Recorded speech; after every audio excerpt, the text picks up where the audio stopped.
வணக்கம் நண்பர்களே. திருக்குறள் சீரீஸ்ல நாம இப்போ எதனை விரும்பி காக்க வேண்டுமென வள்ளுவர் கூறுகிறார். எதனை விரும்பி காக்க வேண்டுமென வள்ளுவர் கூறுகிறார்.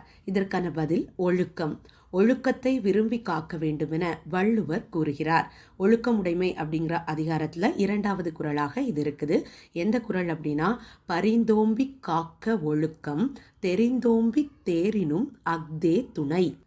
பரிந்தோம்பி காக்க ஒழுக்கம் தெரிந்தோம்பி தேரினும் அஃதே துணை. இதில் பரிந்து அப்படின்னா விரும்பி, தேரினும் அப்படின்னா ஆராய்ந்து பார்த்தாலும். இந்த குறளுக்கான விளக்கம் என்ன அப்படின்னா, எப்படி ஆராய்ந்து பார்த்தாலும் ஒருவனுக்கு நல்ல துணை ஒழுக்கமே ஆகும். அதனால் அந்த ஒழுக்கத்தை விரும்பி பாதுகாக்க வேண்டும். சரி, இப்போ இதில் பிரித்தெழுதுக 2 வேர்ட்ஸ் பார்த்துடலாம். பரிந்தோம்பி அப்படின்னா பரிந்து கூட்டல் ஓம்பி, தெரிந்தோம்பி அப்படின்னா தெரிந்து கூட்டல் ஓம்பி. இலக்கண குறிப்பும் 2 இருக்குது.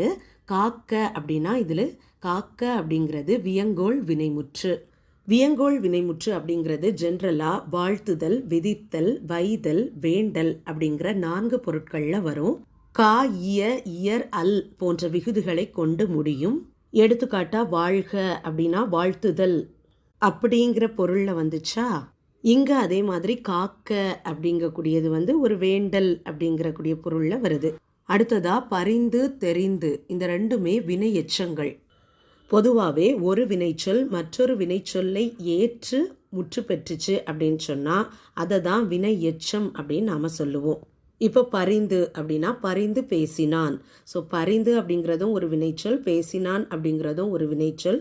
பரிந்து அப்படிங்கிற வினைச்சொல் முற்று பெறாமல் இன்னொரு பேசினான் அப்படிங்கக்கூடிய இன்னொரு வினைமுற்றை ஏற்று அது ஒரு சென்டென்ஸ் கம்ப்ளீட் ஆனதுனால இதை வினை எச்சம் அப்படின்னு சொல்கிறோம். சரியா?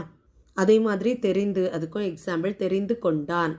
இதில் தெரிந்து அப்படிங்கிறது வினை எச்சம். நன்றி.